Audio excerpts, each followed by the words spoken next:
કાર્યસિદ્ધિ માટે શરીર વડે કાંઈક તો કર્મ કરવું જ પડે છે. બાકી આસુરી, આળસુ અને અજ્ઞાનીને માટે ઈશ્વર માફ કરતા જ નથી. ગીતા અધ્યાય 14 શ્લોક 15માં રજોગુણીની વૃદ્ધિમાં મૃત્યુ પામીને જીવાત્મા કર્મમાં આસક્તિવાળા લોકમાં જન્મે છે અને તમોગુણની વૃદ્ધિમાં મૃત્યુ પામનારને મૂઢજોની, પશુ પંક્ષી વગેરે થાવર એટલે ઝાડ વનસ્પતિમાં જન્મ આપે છે.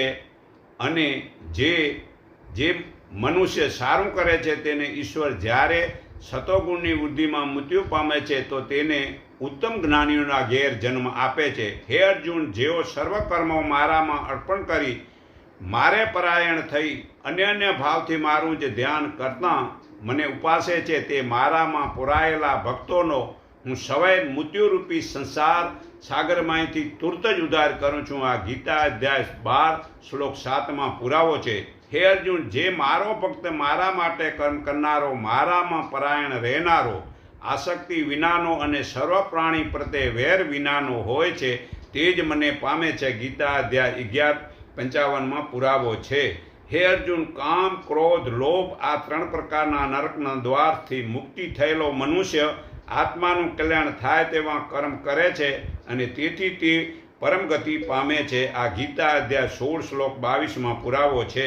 હે અર્જુન, શુભ કર્મ કરનારો કોઈ પણ સાધક કદી પણ ખરાબ ગતિ પામતો નથી.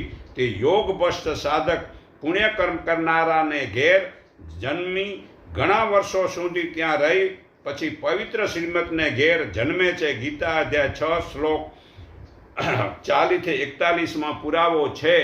તો આજના વિદ્યાર્થીઓ આવતીકાલના નાગરિક બનશે.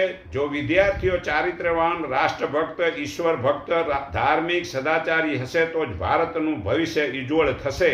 આજના બાળકો દિવ્ય દ્રષ્ટિનું જ્ઞાનથી ત્યાગ, તપ, ધ્યાન, સેવા વડે જે પુરુષાર્થ રાષ્ટ્રની આધારશિલા છે.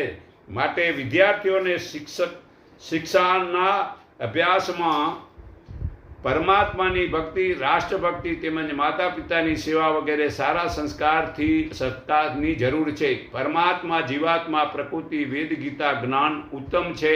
તે શિક્ષક લોકો તેમની ફરજ સમજીને તે વિદ્યાર્થીઓને હૃદયમાં જ્ઞાન ઉતારી શકે છે.